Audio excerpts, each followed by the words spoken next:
రాష్ట్రంలో ఎప్పుడు చూడని విధంగా మేనిఫెస్టోలో చెప్పినవి ఏకంగా 99% వాగ్దానాలు అమలు చేసి ఈ రాష్ట్ర చరిత్రలోనే ఇది ఒక కని విని ఎరగని ఘటనగా నిలిచిపోయింది.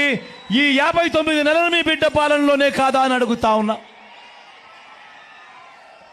ఇంతకు ముందు ఎప్పుడైనా కూడా మనం గమనించింది ఏమిటంటే ఎన్నికలప్పుడు మాత్రం అబద్ధాలు చెబుతూ మేనిఫెస్టో ఇస్తారు, ఆ తర్వాత మేనిఫెస్టోను చెత్తబుట్టలో వేసే కాలం.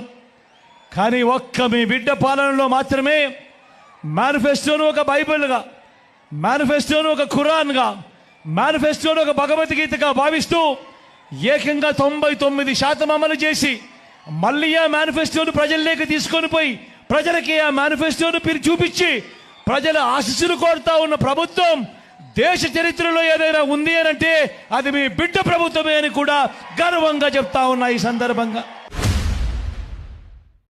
తమిళలో ఒక్క విషయం అడుగుతున్నా మిమ్మల్ని అందరినీ, ఇది పట్టాదారు పాస పుస్తకం,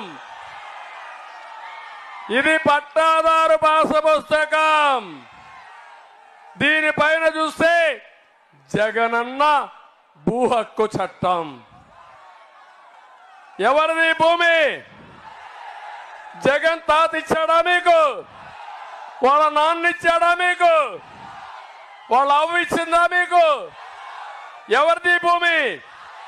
మీ భూమి మీద ఈ ఫోటో ఏంటయా?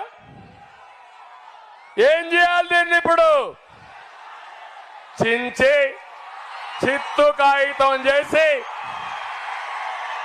చెత్త బొట్లో పారేయాలి. అవునా కాదా? దానిపైన నీ బొమ్మ ఉండాలి. అది నీ భూమి, నీ హక్కు. సైకో పెత్తనం ఏంటని అడుగుతున్నా. ఉత్తరాంధ్ర ఉంది, ఉత్తరాంధ్ర గురించి ఏం ఆలోచించాలి?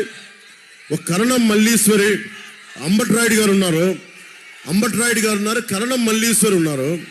కరణం మల్లీశ్వరి ఒలింపిక్స్ విజేత, ఒలింపిక్స్ లో మెడల్ సాధించిన వ్యక్తి. అక్కడ కోటిరామూర్తి గారు మన పాలకొండ నుంచి ఒకప్పుడు విపరీతంగా సాధనలు చేసే పథకాలు సాధించిన వాడు. ఇక్కడ ఉత్తరాంధ్ర ఈ నేలలో ఉన్నది ఏంటంటే సైనికులు, క్రీడాకారులు బలంగా ఉన్నారు ఇక్కడ. ఇది ఇంకొక పంజాబ్ చేసి ఉండొచ్చు, ఒక పంజాబ్ చేసి ఉండొచ్చు స్పోర్ట్స్ కి. ఆర్థిక రాజధానితో పాటు నేను మీకు మాటిస్తున్నాను, ఉత్తరాంధ్ర వైజాగ్ ని స్పోర్ట్స్ క్యాపిటల్ ఆఫ్ ఆంధ్రప్రదేశ్ కాదు, సెకండ్ ఆఫ్టర్ పంజాబ్.